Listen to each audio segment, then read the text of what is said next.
जब हम सब माननीय मुख्यमंत्री महोदय के मातृत्व शक्ति वाली छवि देखते हैं, उनके अंदर से सचमुच एक अभिभावक प्रकट होता है। एक माँ, एक पिता के आशीर्वादों से भरा उनका व्यक्तित्व और आशीर्वाद देती हुई उनकी मुस्कुराहट और भावभंगिमा, जो उनके भीतर के सुकोमल हृदय को परिलक्षित करती है। और बच्चे भी बहुत ही प्रसन्नता के साथ उनकी गोद में इस तरह से आते हैं जैसे न जाने कितना पुराना रिश्ता है। और शिशु तो भगवान का स्वरूप होता है और हमारे माननीय मुख्यमंत्री जी स्वयं एक योगी हैं, तो एक रिश्ता, गहरा रिश्ता उनका उनके साथ है ही।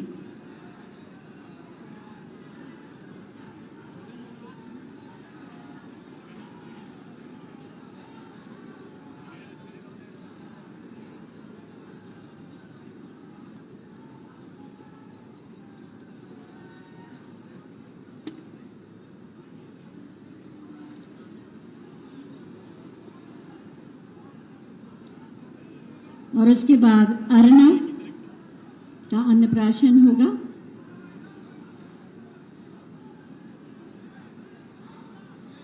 नन्हे बच्चे शिशु बोल नहीं पाते, लेकिन व्यक्तित्व की ऊर्जा को समझते हैं। जहां उन्हें सुरक्षा का आभास होता है, प्रेम का आभास होता है, वो स्वयं ही शांत हो जाते हैं।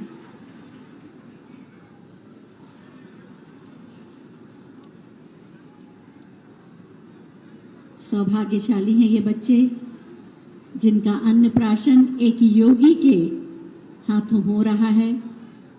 माननीय मुख्यमंत्री के रूप में उन्हें आशीर्वाद मिल रहा है।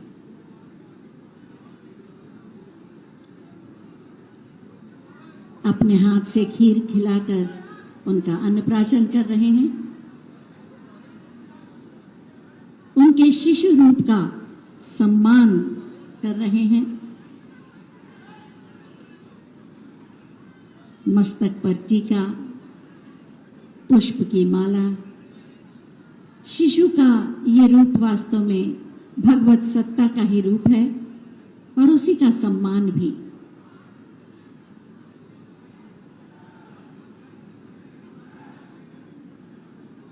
और अब मोहक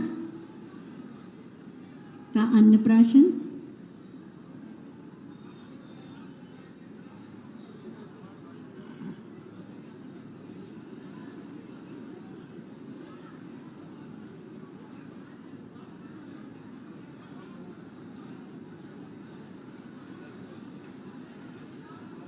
नन्हे शिशुओं को जब भी माननीय मुख्यमंत्री जी गोद में लेते हैं, आह्लादित हो जाते हैं और उनके रोम रोम से उनके लिए आशीर्वाद बरसता है।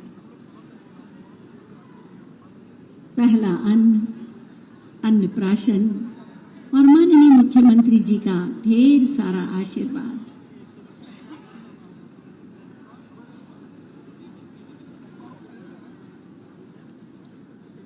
मोहक पल, मोहक का अन्नप्राशन और ये मोहक पल।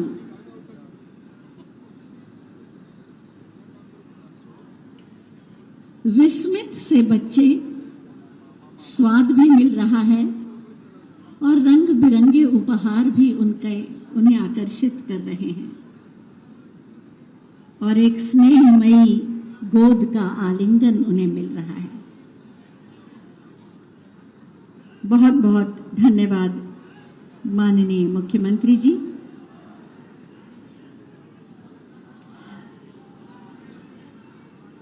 स्वच्छ भारत मिशन के अंतर्गत कानपुर नगर निगम ने कूड़ा प्रबंधन के लिए 100 हॉपर ट्रिपर 8 करोड़ 86 लाख में क्रय किए और 6 बॉबकैट वाहन 1 करोड़ 74 लाख में खरीदे। आज इन वाहनों को माननीय मुख्यमंत्री महोदय हरी झंडी दिखाकर रवाना करेंगे। हम माननीय मुख्यमंत्री महोदय से अनुरोध करेंगे कि स्वच्छ कानपुर की अवधारणा को सत्य करने के लिए, कूड़ा प्रबंधन को गति देने के लिए इन 100 हॉपर ट्रिपर और 6 बॉबकैट गाड़ियों को हरी झंडी दिखाकर रवाना करें। हॉपर ट्रिपर गाड़ियां डोर टू डोर जाकर कूड़ा लेती हैं और बॉबकैट गाड़ियां सकरी गलियों से भी कूड़े को उठा लेती हैं। कूड़ा प्रबंधन में गति मिलेगी और स्मार्ट सिटी के रूप में कानपुर एक स्वच्छ कानपुर के रूप में प्रतिष्ठित होगा। हरी झंडी दिखाई गई और इसी के साथ वाहनों ने अपनी यात्रा प्रारंभ की। वाहनों का प्रस्थान स्वच्छ कानपुर स्वस्थ कानपुर की अवधारणा को सच करने के लिए ये प्रयास। जैसा कि आप सब जानते हैं, आज 501 करोड़ की 153 परियोजनाओं का शिलान्यास और लोकार्पण होना है। उनमें से एक परियोजना नागरिक सुविधा केंद्र के रूप में है। सिटीजन फैसिलिटेशन सेंटर नगर निगम द्वारा निर्मित। ये कैसा होगा, आइए इस पर आधारित एक छोटी सी फिल्म देखते हैं, जब एक ही छत के नीचे सभी नागरिक समस्याओं का समाधान किया जाएगा। तो देखते हैं नागरिक सुविधा केंद्र पर यह फिल्म। जन सुविधाएं उपलब्ध कराने के लिए माननीय मुख्यमंत्री योगी आदित्यनाथ जी पूर्णतया वचनबद्ध हैं। उनकी पहली प्राथमिकता है कि जनमानस को उच्च स्तरीय जन सुविधाएं सुगमता से प्राप्त हो, जिसके लिए प्रदेश सरकार कई महत्वपूर्ण कार्य कर रही है। इसी क्रम में जनपद कानपुर में प्रदेश का पहला नागरिक सुविधा केंद्र बनाया गया है। इस नागरिक सुविधा केंद्र में कानपुर वासियों को नगर निगम कानपुर द्वारा प्रदान की जाने वाली समस्त सेवाओं हेतु 20 काउंटर्स का निर्माण किया गया है, जिसमें जन्म प्रमाण पत्र, मृत्यु प्रमाण पत्र, गृह कर, जलकल से संबंधित कर, डॉग रजिस्ट्रेशन, सैनिटेशन इत्यादि सेवाएं नागरिकों को प्रदान की जा रही हैं। आइए जानते हैं ये नागरिक सुविधा केंद्र कैसे काम करता है। नागरिक को अपने कार्य के अनुसार नागरिक सुविधा केंद्र में स्थित टोकन मशीन से टोकन लेना होता है। इसके बाद वो अपने निर्धारित काउंटर पर जाकर अपने कार्य का पंजीकरण कराएगा। पंजीकरण के बाद नागरिक को एक QR कोड प्रदान किया जाएगा। सभी सेवाओं में नागरिकों से लिए जाने वाले निर्धारित शुल्क को ऑनलाइन पेमेंट, UPI व POS मशीन के माध्यम से लिया जाता है। इसके बाद नागरिक सुविधा केंद्र के द्वारा पंजीकृत दस्तावेज बैंक ऑफिस को भेज दिया जाता है, जहां दस्तावेजों को स्कैन करके संबंधित विभाग के पोर्टल पर अपलोड करके मूल प्रति भी भेज दी जाती है। निर्धारित समयावधि में सेवाओं या समस्याओं को निस्तारित कर नागरिक सुविधा केंद्र के माध्यम से आम जनमानस को अवगत कराया जाता है। नागरिकों तक पहुंचने वाली सेवाओं की जांच प्रभारी अधिकारी नागरिक सुविधा केंद्र के द्वारा की जाती है। प्रमाण पत्रों से संबंधित सेवाओं से प्राप्त होने वाले प्रमाण पत्रों को संबंधित विभाग द्वारा सीधे पोर्टल से अपलोड कर मोबाइल एप्लीकेशन के माध्यम से नागरिकों को प्रदान कर दिया जाता है। नागरिक सुविधा केंद्र में मैं 2 दिन पहले आया था और अपने डॉग के रजिस्ट्रेशन के लिए मैंने आवेदन किया था और बहुत ही खुशी का विषय कि मुझे आज बुलाया गया है और मुझे आज अपना डॉग रजिस्ट्रेशन का सर्टिफिकेट मिल गया है। इसके अतिरिक्त नागरिक ये सारी सुविधाएं प्ले स्टोर, एप्पल स्टोर से CFC ऐप डाउनलोड करके घर बैठे भी प्राप्त कर सकते हैं। नगरीय विकास विभाग द्वारा प्रारंभ की गई इस अनूठी पहल को जल्द ही सभी 17 नगर निगमों में प्रारंभ किया जाएगा, जिससे नागरिक सभी आवश्यक सुविधाएं एक ही छत के नीचे आसानी से प्राप्त कर सकेंगे।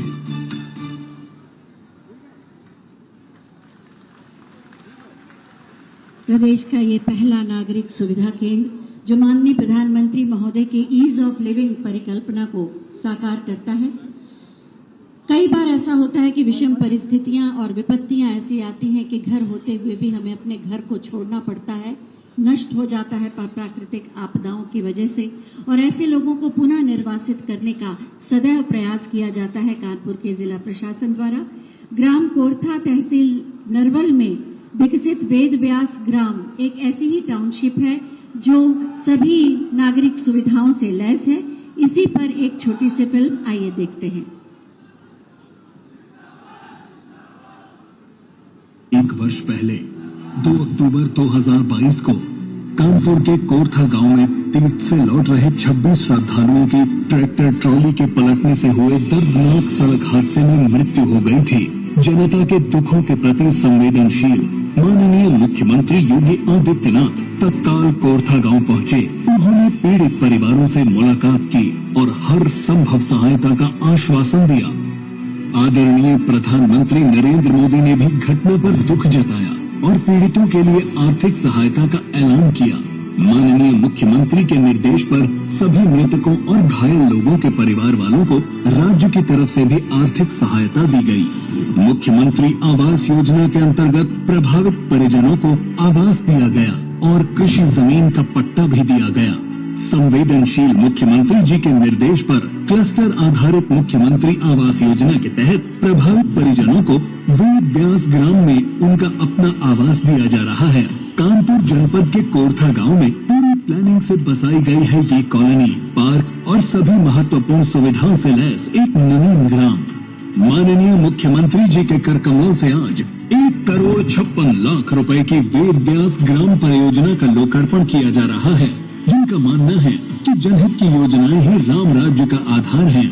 हमारी सरकार किसी का चेहरा देख करके नहीं, गांव के लिए, गरीब के लिए, किसान के लिए, नौजवान के लिए, महिलाओं के लिए और समाज के प्रत्येक तबके के लिए बिना भेदभाव के कार्य करेगी। आज परिणाम सबके सामने है।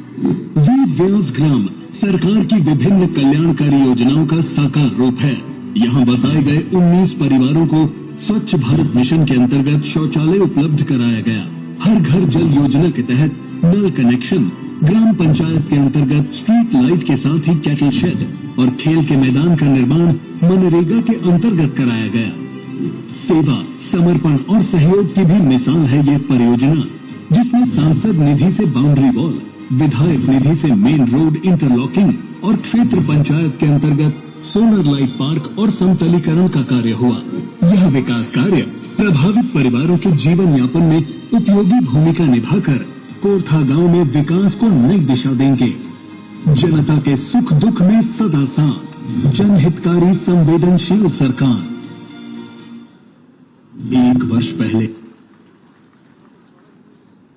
एक बार जोरदार तालियां इस प्रयास के लिए। सच है, माननीय मुख्यमंत्री जी जो कहते हैं वो करते हैं और हम सब के दुख सुख में सदैव हमारे साथ खड़े रहते हैं। और अब बारी है 501 करोड़ की 153 परियोजनाओं के लोकार्पण और शिलान्यास की। मैं माननीय मुख्यमंत्री महोदय से अनुरोध करूंगी कि बटन दबाकर इन समस्त परियोजनाओं का लोकार्पण और शिलान्यास करें।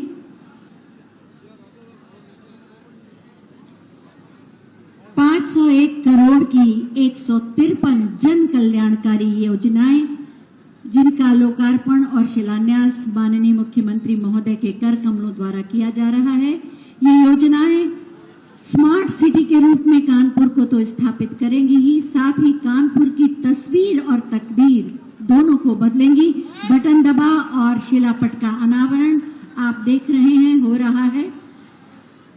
ये इस बात का प्रतीक है कि कानपुर में विकास और प्रगति का नया अध्याय लिखा जा रहा है। लोगों को अधिक से अधिक सुविधाओं से आच्छादित किया जा रहा है और उनके सुनहरे भविष्य के द्वार खुल रहे हैं। बहुत बहुत धन्यवाद माननीय। और अब बारी है विभिन्न योजनाओं के लाभार्थियों को उनके लाभांश दिए जाने की। सबसे पहले मुख्यमंत्री आवास योजना के लाभार्थी को प्रतीक स्वरूप चाबी दी जाएगी। मैं माननीय मुख्यमंत्री महोदय से अनुरोध करूंगी कि श्रीमती ज्ञानवती जी को उनके घर की चाबी दें। बहुत सारे लोगों को ये सब योजनाओं के लाभांश आज दिए जा रहे हैं, लेकिन प्रतीक स्वरूप कुछ लोगों को, और एक स्त्री का सपना होता है उसका अपना घर, और ये चाबी उन्हें दी जा रही है। और उसके बाद बेटी बचाओ बेटी पढ़ाओ की लाभार्थियों को लाभांश दिया जाएगा। आमंत्रित कर रही हूं मैं इन बच्चियों को 10वीं कक्षा की अंशिका दीक्षित और 10वीं कक्षा की अंशिका उत्तम और 12वीं कक्षा की अर्चिता वर्मा।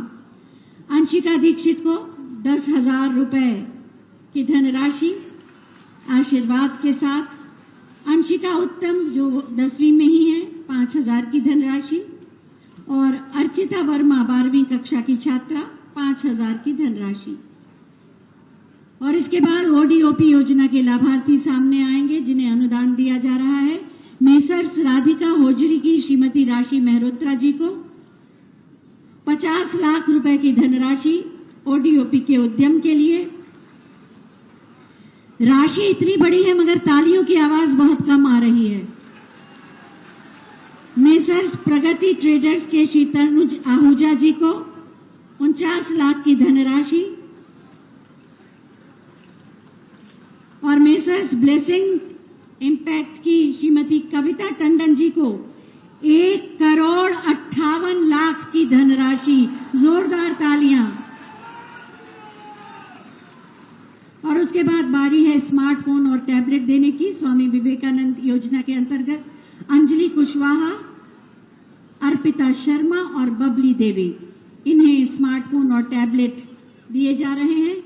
उच्च शिक्षा में और आज की जीवन शैली में ये गैजेट्स बहुत महत्वपूर्ण होते हैं।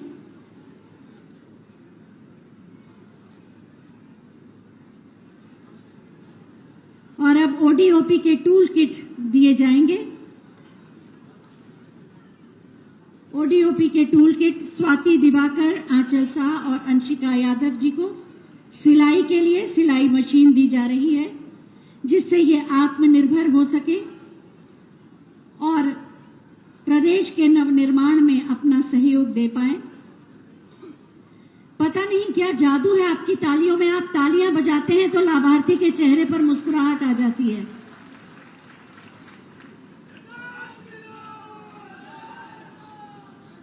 तालियों में छिपा है आपका आशीर्वाद।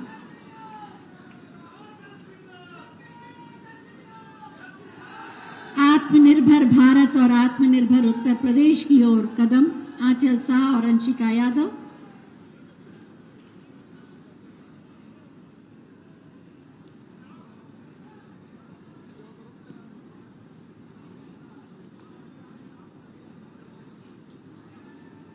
और इसके बाद राज्य विश्वकर्मा श्रम सम्मान दिया जाएगा संगीता यादव, सोनी यादव और दीपिका तिवारी जी को। राज्य विश्वकर्मा श्रम सम्मान सिलाई मशीन ही दी जा रही है। इन्हें भी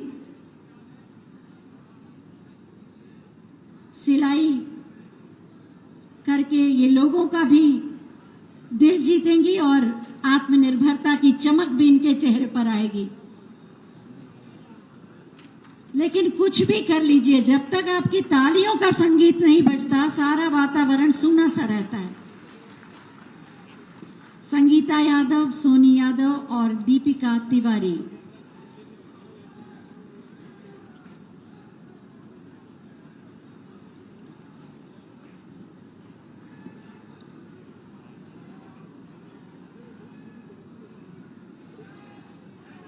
एक बार सभी के लिए जोरदार तालियां। एक बार सभी पूरे पंडाल से उठे। बहुत बहुत धन्यवाद माननीय आपका। इन समस्त योजनाओं के माध्यम से इन सबके भविष्य के, सुंदर भविष्य के, उज्जवल भविष्य के द्वार खुल रहे हैं। कुछ पद चिन्हों पर चलते हैं, कुछ स्वयं पद चिन्ह बनाते हैं।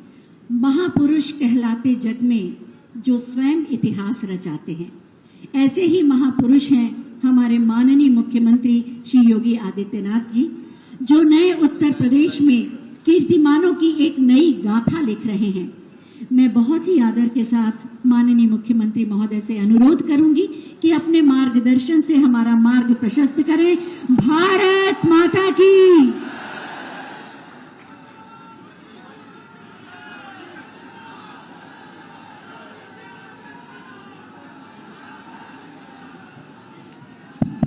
भारत माता की। भारत माता की। भारत माता की। वंदे वंदे वंदे। आज के इस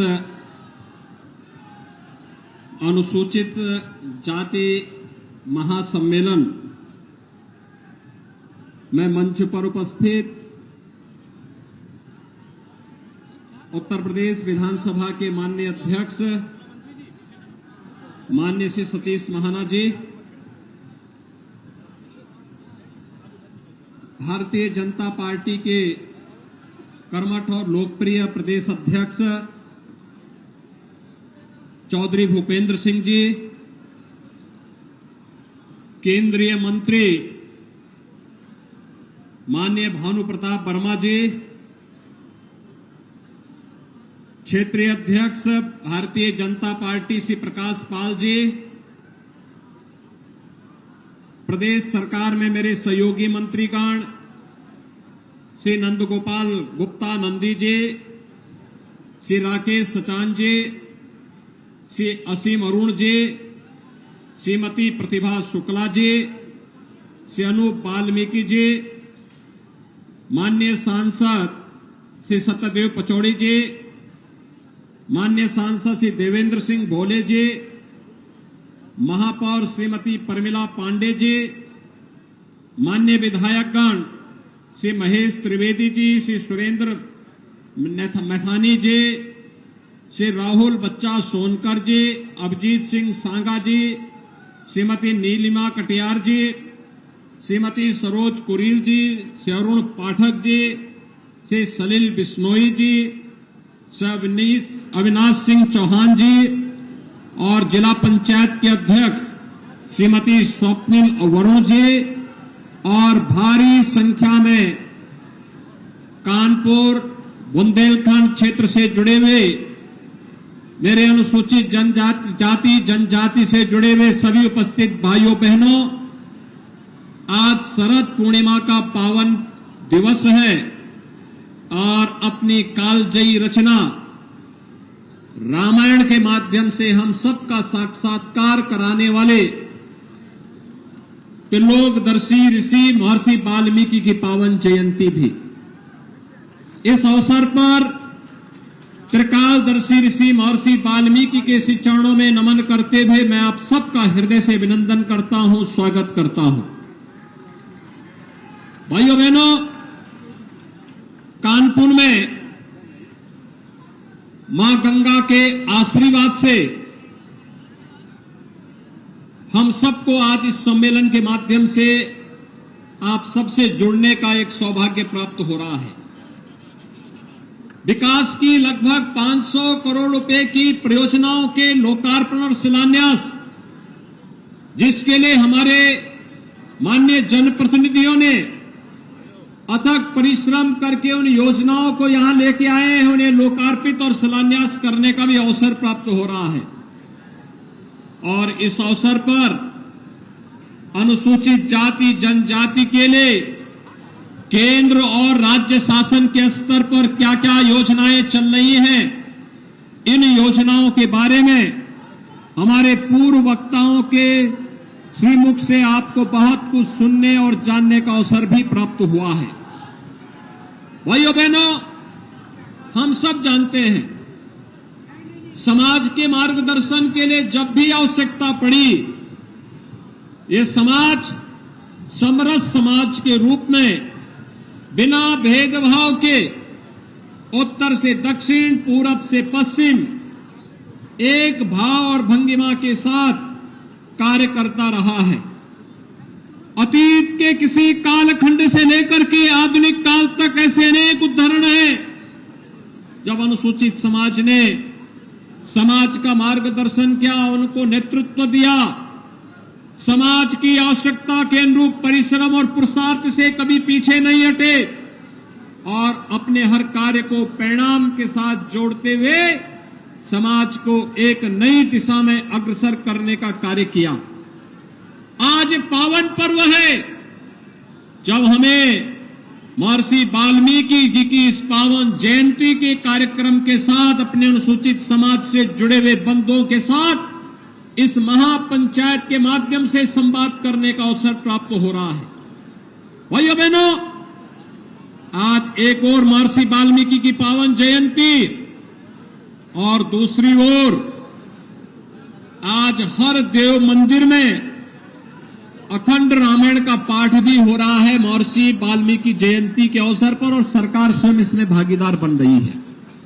याद करिए, क्या पहले महर्षि वाल्मीकि की जयंती के अवसर पर रामायण का पाठ हो पाता था क्या? पिछली सरकारें घबराती थी क्योंकि उन्हें महर्षि वाल्मीकि के में, भगवान वेदव्यास में, बाबा साहब भीमराव अम्बेडकर में, संत रविदास में। उनको ये लगता था कि अगर हम इन्हें महिमा मंडित करेंगे तो कहीं उनका वोट बैंक न खिसक जाए, और इसके भय से इन महापुरुषों की जयंती ही नहीं मनाते थे, उनके नाम पर कोई कार्यक्रम नहीं होने देते थे। इन महापुरुषों के नाम पर जो पहले से बने हुए स्मारक थे, भवन थे, उनको हटाने का कार्य पिछली सरकारें करती थी। लेकिन आज सरकार ने इस बात को तय किया है, डबल इंजन की सरकार है। प्रधानमंत्री मोदी जी के नेतृत्व में, उनकी लीडरशिप में आज एक तरफ बाबा साहब भीमराव अम्बेडकर से जुड़े हुए पंच तीर्थों के विकास का कार्यक्रम प्रभावी ढंग से आगे बढ़ाने का कार्य हो रहा है, तो दूसरी ओर महर्षि वाल्मीकि के प्रति पूरी श्रद्धा और सम्मान का भाव व्यक्त करते हुए उनके पावन जयंती के अवसर पर हर देव मंदिरों में अखंड रामायण के पाठ के साथ सरकार कार्यक्रम को आगे बढ़ा रही है। भाइयों बहनों, भगवान राम के चरित्र को दुनिया के सामने लाने का श्रेय अगर किसी एक त्रिकालदर्शी ऋषि को जाता है तो महर्षि वाल्मीकि को जाता है। याद करिए, महर्षि वाल्मीकि, उन्होंने जो रामायण लिखा वही रामायण के अलग अलग संस्करण के रूप में अलग अलग कालखंडों में फिर सामने आई, और आज इसी का परिणाम है अयोध्या में भगवान श्री राम के भव्य मंदिर के निर्माण का मार्ग भी प्रशस्त हो रहा है। भाइयों बहनों, कौन ऐसा भारतीय होगा जो महर्षि वाल्मीकि पर, संत रविदास पर, बाबा साहब भीमराव अम्बेडकर के योगदान के प्रति कृतज्ञता ज्ञापित न कर सकता हो? हर भारतीय को करना चाहिए, हर भारतीय करता है, और उनके प्रति कृतज्ञता ज्ञापित करते हुए अपनी सामाजिक और राष्ट्रीय एकता को मजबूती प्रदान करने का कार्य भी करता है। भाइयों बहनों, आज उसी परंपरा का निर्वहन करने के लिए हम लोग कानपुर के माध्यम से एक बार फिर से जोड़ने के लिए आए हैं। मैं आज के इस अवसर पर आपसे यही कहना चाहता हूं, पिछली सरकारें आपको, समाज को जाति के नाम पर बांटती थी, क्षेत्र के आधार पर बांटती थी, भाषाई आधार पर सामाजिक ताने बाने को छिन्न भिन्न करने का कार्य करती थी। लेकिन डबल इंजन की भारतीय जनता पार्टी की सरकार आज प्रधानमंत्री मोदी जी के नेतृत्व में सबका साथ और सबके विकास के अपने मंत्र के साथ शासन की योजनाओं को प्रभावी ढंग से हर तबके को देने का कार्य कर रही है। तो विकास की योजनाओं को भी बिना भेदभाव के समाज के प्रत्येक तबके को देने का कार्य कर रही है। उत्तर प्रदेश में केंद्र और राज्य शासन के स्तर पर पिछले 6 वर्ष के अंदर जहां 3.25 करोड़ गरीबों के शौचालय बने, वहीं 55 लाख गरीबों के लिए एक आवास देने का कार्य भी हुआ है। 1,54 लाख से अधिक परिवारों को, भाइयों बहनों, 1,54 लाख परिवारों को फ्री में बिजली के कनेक्शन मिले, तो 1,75 लाख परिवारों को फ्री में उन्हें रसोई गैस के कनेक्शन उपलब्ध करवाने के कार्य भी हुए हैं। याद करिए, कोरोना कालखंड में फ्री में राशन और भरण पोषण भत्ता देने का कार्य भी और फ्री में वैक्सीन देने का काम भी डबल इंजन की सरकार ने बिना भेदभाव के और गरीब तक पहुंचाने का कार्य किया। दुनिया के अंदर कहीं भी कोरोना प्रबंधन का ये उदाहरण प्रस्तुत नहीं हुआ। आज सरकार अनेक कार्यक्रम चला रही है और मुझे प्रसन्नता हो रही है जब महर्षि वाल्मीकि जी की पावन जयंती के अवसर पर हम संवाद बना रहे हैं। प्रदेश सरकार ने तय किया है कि जितने भी सफाई कर्मचारी होंगे, इन सफाई कर्मचारियों को न्यूनतम वेतन देने की गारंटी सरकार देगी। मुख्य सचिव के नेतृत्व में हम लोगों ने कमेटी का गठन कर दिया है और हमने कहा समय से रिपोर्ट दो, कोई उनका शोषण न करने पाए, इसकी पुख्ता व्यवस्था की जाए। भाइयों बहनों, आज आप शासन की योजनाओं को हर गरीब तक बिना भेदभाव के पहुंचते हुए देख सकते हैं। हर दलित, हर वंचित योजनाओं का लाभ पाता हुआ देख सकता है। आज समाज के अंदर हम लोग देख सकते हैं कैसे योजनाओं का लाभ प्रभावी ढंग से उन लोगों तक पहुंचाने के लिए सरकार के स्तर पर किए गए प्रयास आज उन तक देखने को मिल रहे हैं। आपने इन चीजों को अनुभव किया होगा। 2017 के पहले प्रदेश के अंदर अनुसूचित जाति जनजाति के उत्पीड़न की घटनाओं को जिस तरीके से नजरअंदाज किया जाता था, आज देख रहे होंगे कि उन सभी गरीबों को, वंचितों को, अनुसूचित जाति और जनजाति से जुड़े हुए लोगों को उनका अधिकार देने का कार्य किया जा रहा है। कोई उनके सम्मान के साथ खिलवाड़ न करने पाए, इसके लिए सरकार के स्तर पर प्रयास किए गए हैं और सरकार के इसी प्रयास का परिणाम है कि आजादी के बाद जो विकसित पड़े हुए थे, जिन लोगों तक शासन की योजनाएं नहीं पहुंच पाई थी, ऐसे बनटांगिया समाज से जुड़े हुए लोगों को राजस्व गांव का दर्जा देकर के समाज और राष्ट्र की मुख्य धारा के साथ जोड़ा गया। चेरो हो, थारू है, मुसहर है, वनवासी है, बुक्सा है, ये जितनी भी जनजातियां थी, अनुसूचित जाति से जुड़ी हुई जातियां थी, जिनको शासन की योजनाओं के साथ 70 वर्षों में नहीं जोड़ा गया था, उन लोगों को योजनाओं के साथ जोड़ने का कार्य किया गया। उन्हें मान्यता दी गई। पहली बार गत पंचायत चुनाव में उनको अपने प्रधान चुनने का अवसर प्राप्त हुआ और शासन कहता ही नहीं, ये डबल इंजन की सरकार करके दिखाई भी है। याद करिए, 1 वर्ष पहले ही कानपुर देहात जनपद में, तब मैं यहां आया था, कानपुर में स्पीकर महोदय भी, पचौरी जी भी, मैथानी जी भी, हमारे विधायकगण मौजूद थे और कानपुर देहात में वहां के माननीय सांसद श्री भोले जी और वहां के माननीय विधायकगण मौजूद थे। जब यात्रा से आ रहे 35 परिवारों के घर ट्रॉली दुर्घटना में, ट्रॉली ट्रैक्टर की दुर्घटना में उजड़ गए थे। परिवार अनाथ हो गए थे। उनके सामने जीवन का संकट खड़ा हो गया था और तब मैं स्वयं आया था। मैंने कानपुर और कानपुर देहात दोनों जगह का दौरा किया था। और भाइयों बहनों, आज महर्षि वाल्मीकि जी के नाम पर वहां पर उनके लिए पूरी एक टाउनशिप बसा दी गई है। उनके लिए एक एक मकान दे दिए गए हैं। याद करिए, इन गरीबों के लिए जिनका मकान न हो, उसके लिए एक मकान मिल जाए सिर ढकने के लिए, वही दुनिया है। एक गरीब जिसके पास अपना शौचालय नहीं, उसको शौचालय मिल जाए, वही उसके लिए दुनिया है। एक नौजवान जिसके पास रोजगार नहीं, अगर उसके हाथ को कार्य मिल जाए, यही उसका सम्मान है, यही उसके लिए दुनिया है। एक बेटी जिसको सुरक्षा चाहिए, उसको सुरक्षा की गारंटी मिल जाए, यही उसके लिए दुनिया है। और भाइयों बहनों, एक वंचित, एक गरीब, एक दलित जो सम्मान जिसको प्राप्त नहीं हो रहा था, अगर उसे शासन और समाज मिलकर के सम्मान के साथ आगे बढ़ने के लिए एक अवसर देता है, तो उसके लिए दुनिया की सारी खुशियां उसको प्राप्त हो जाती हुई दिखाई देती हैं।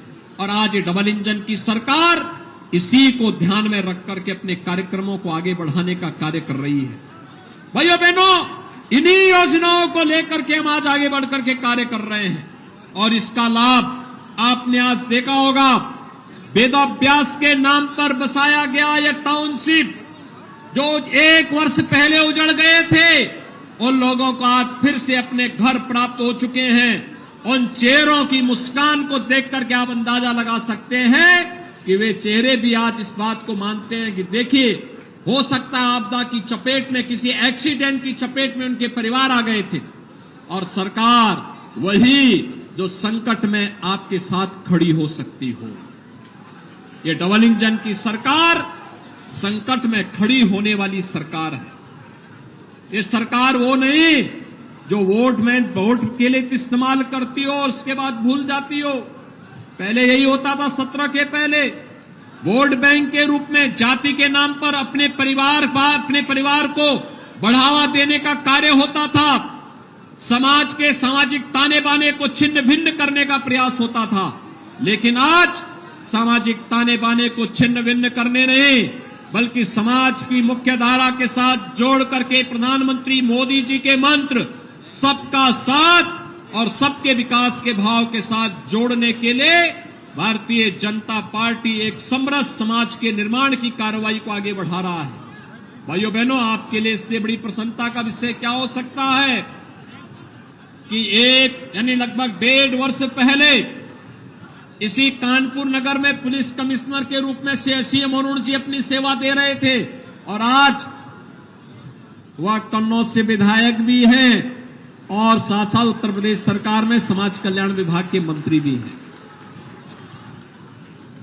आपने देखा होगा बदलते हुए भारतीय जनता पार्टी कैसे एक एक व्यक्ति का हाथ पकड़ करके आगे बढ़ाने का कार्य कर रहे हैं। 1.5 वर्ष पहले राहुल बच्चा सोनकर यहां घूमता था, आज विधायक है। आज आप देख रहे होंगे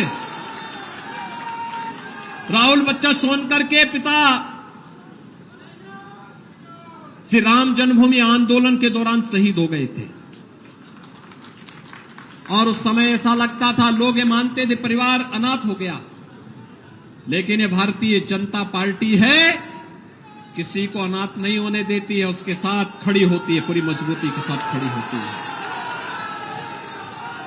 जब हम एक बार हाथ पकड़ते हैं तो भाइयों बहनों फिर हाथ छोड़ते नहीं हैं, उन्हें सम्मान के साथ आगे बढ़ाने का कार्य भी करते हैं। आपने यहां पर इस बात को देखा होगा कि यहां पर हमारी एक मंत्री कोरोना कालखंड में असमय काल कलवित हो गई थी। आज उनकी सुपुत्री श्रीमती स्वप्निल वरुण जिला पंचायत अध्यक्ष के रूप में है और जिला पंचायत अध्यक्ष के रूप में नेतृत्व दे रही है। ये है सबका साथ और सबके विकास का भाव। हम अधूरे रास्ते में नहीं छोड़ते और यही कारण है कि जब प्रधानमंत्री मोदी जी को गुजरात के मुख्यमंत्री के बाद प्रधानमंत्री पद का अवसर प्राप्त हुआ, उन्होंने एक ही बात कही थी, हमारी सरकार बिना भेदभाव के शासन की योजनाओं का लाभ समाज के हर तबके को देगी। गरीब भी था, गांव भी था, दलित भी था, वंचित भी था, महिलाएं भी थी, युवा भी थे उनके एजेंडे के तहत। और सबसे पहला कार्य किया बाबा साहब भीमराव अंबेडकर के प्रति सम्मान व्यक्त करते हुए पंच तीर्थों के विकास के लिए कार्य योजना बनाना। भाइयों बहनों, पंच तीर्थ किस रूप में विकसित हो रहे हैं आज ये आप सबके सामने है। बाबा साहब भीमराव अंबेडकर से जुड़े हुए आपने देखा होगा मऊ जहां जन्म हुआ था मध्य प्रदेश में भव्य स्मारक बाबा साहब भीमराव अंबेडकर का बना हुआ है। बाबा साहब भीमराव अंबेडकर ने अपने सार्वजनिक जीवन को दिल्ली में जिस सदन में बैठ करके व्यतीत किया था, वहां पर बाबा साहब भीमराव अंबेडकर का भव्य स्मारक, बाबा साहब भीमराव अंबेडकर ने इंग्लैंड में जाकर के अपनी उच्च शिक्षा जहां अर्जित की थी, वहां पर उसे भवन को खरीद करके अनुसूचित जाति के युवाओं के लिए स्कॉलरशिप देकर के उनके लिए छात्रावास की सुविधा और गेस्ट हाउस की सुविधा के साथ साथ बाबा साहब भीमराव अंबेडकर का स्मारक इंग्लैंड में भी बनाने का काम हुआ। बाबा साहब ने जहां दीक्षा ली थी नागपुर में स्मारक बनाने का काम और चैत्य भूमि मुंबई में भी यह कार्य हुआ है। भव्य स्मारक बाबा साहब भीमराव अंबेडकर का बनाया गया। दिल्ली में बाबा साहब भीमराव अंबेडकर का बाबा साहब भीमराव अंबेडकर अंतर्राष्ट्रीय केंद्र का निर्माण भी मोदी जी के नेतृत्व में केंद्र की सरकार ने किया है और उसी तर्ज पे उत्तर प्रदेश में भी बाबा साहब भीमराव अंबेडकर का भव्य स्मारक बनाने का कार्य उत्तर प्रदेश सरकार कर रही है। भाइयों बहनों, उत्तर प्रदेश सरकार केवल यहीं तक सीमित नहीं है। उत्तर प्रदेश सरकार ने संत रविदास जी के पावन जन्मस्थल शीर गोवर्धन में, वाराणसी में भी संत रविदास जी की भव्य स्मारक बनाने के एक बड़े कार्यक्रम को आगे बढ़ाया है। आज महर्षि वाल्मीकि जी की पावन जयंती है। लालापुर, जहां पर महर्षि वाल्मीकि की साधना स्थली के रूप में और उनकी जन्मस्थली के रूप में जो क्षेत्र विख्यात है, लालापुर में आज अनेक कार्यक्रम चल रहे हैं। वहां के सुंदरीकरण की एक व्यापक कार्य योजना और चित्रकूट जनपद में उस पहाड़ी पे चढ़ने के लिए रोपवे के निर्माण के कार्यक्रम को भी राज्य सरकार आगे बढ़ा रही है। भाइयों बहनों, जिससे लोग वहां पे जाकर के महर्षि वाल्मीकि जी की पावन साधना स्थली के दर्शन कर सकें, वहां जा सकें, आसानी से पहुंच सकें, उस त्रिकालदर्शी ऋषि के उस साधना के पुण्य फलों को प्राप्त कर सके। ये सभी कार्यक्रम सरकार जहां आगे बढ़ाने का कार्य कर रही है, वहीं इन महापुरुषों के लिए सम्मान व्यक्त करते हुए आज हर सरकारी कार्यालय में बाबा साहब भीमराव अंबेडकर का चित्र भी आप देखते होंगे। समाजवादी पार्टी के सरकार के समय तो तिरवा कन्नौज के मेडिकल कॉलेज का नामकरण ही बदल दिया गया था। बाबा साहब भीमराव अंबेडकर के नाम पे कॉलेज का नाम था, लेकिन समाजवादी पार्टी की सरकार ने नाम बदल दिया। बाबा साहब भीमराव अंबेडकर से उनको इतनी चिढ़ थी कि उन्होंने नाम ही बदल दिया। नाम बदला ही नहीं, शिलापट को सपाई लोग गुंडे ले जाकर के तोड़ दिए। बाबा साहब भीमराव अंबेडकर का अपमान किए। एक तरफ मोदी जी 26 नवंबर के दिन को भारतीय संविधान दिवस के रूप में मनाने की घोषणा करते हैं और संविधान दिवस के अवसर पर बाबा साहब भीमराव अंबेडकर के द्वारा दिए गए संविधान के प्रति श्रद्धा व्यक्त करते हुए उन्हें भारत के सर्वोच्च सम्मान के साथ उनके प्रति कृतज्ञता ज्ञापित करने के साथ साथ इसमें तमाम प्रकार की डिबेट आगे बढ़ाई जाती है। दूसरी तरफ समाजवादी पार्टी है, बाबा साहब भीमराव अंबेडकर के नाम पर बने हुए स्मारक को हटाने का पाप भी करती है। भाइयों बहनों, इन चेहरों को और इन चरित्रों को समझिए। ये लोग बोलेंगे कुछ और करेंगे कुछ, लेकिन यहां पर तो ये डबल इंजन की सरकार जो बोलती है वह करके दिखाती है और ये करके दिखाने का कार्य शासन की योजनाओं में, शासन के द्वारा दी गई योजनाओं को आगे बढ़ाने में, हर गरीब को बिना भेदभाव के शासन की योजनाओं के साथ जोड़ने के लिए जो कार्य किए गए हैं, उसके परिणाम स्वरूप आज हम सबके सामने वह देखने को मिल रहा है। डबल इंजन की सरकार इस दिशा में पूरी प्रभावी तरीके से आपके साथ खड़ी होकर के आपकी सुरक्षा के लिए, आपके स्वावलंबन के लिए, आपके सम्मान के लिए पूरी प्रतिबद्धता के साथ कार्य कर रही है और उसी बात के लिए आश्वस्त करने के लिए आज ये मंच आपके पास आया है आपसे कहने के लिए आप चिंता मत करिए। ये डबल इंजन की सरकार और भारतीय जनता पार्टी का एक एक कार्यकर्ता आपके साथ खड़ा है। भाइयों बहनों, अनुसूचित जाति महासम्मेलन के माध्यम से हमारी अनुसूचित जनजाति मोर्चा ने श्री रामचंद्र कनौजिया के नेतृत्व में जिस प्रभावी ढंग से अपनी भूमिका का निर्वहन प्रदेश भर में करना प्रारंभ किया है, ये अद्भुत है, बहुत सराहनीय है और इसके लिए मैं उनको और उनकी पूरी टीम की सराहना करूंगा। और भाइयों बहनों, मैं आप सबको आश्वस्त करता हूं, जैसे कानपुर कभी देश का सबसे उभरता हुआ नगर था, देश के अंदर 3 बड़े आर्थिक रूप से संपन्न महानगरों में कानपुर की गिनती होती थी। पिछली सरकारों ने कानपुर की इस आर्थिक उन्नति को पूरी तरह तहस नहस करने का काम किया। आज मुझे बताते हुए प्रसन्नता है, जहां यहां पर 500 करोड़ रुपए की परियोजनाओं का आज शिलान्यास और लोकार्पण तो हो रहा है, लेकिन साथ साथ जो नई योजनाएं कानपुर के लिए बन रही हैं, मेट्रो कानपुर में भी प्रारंभ हो।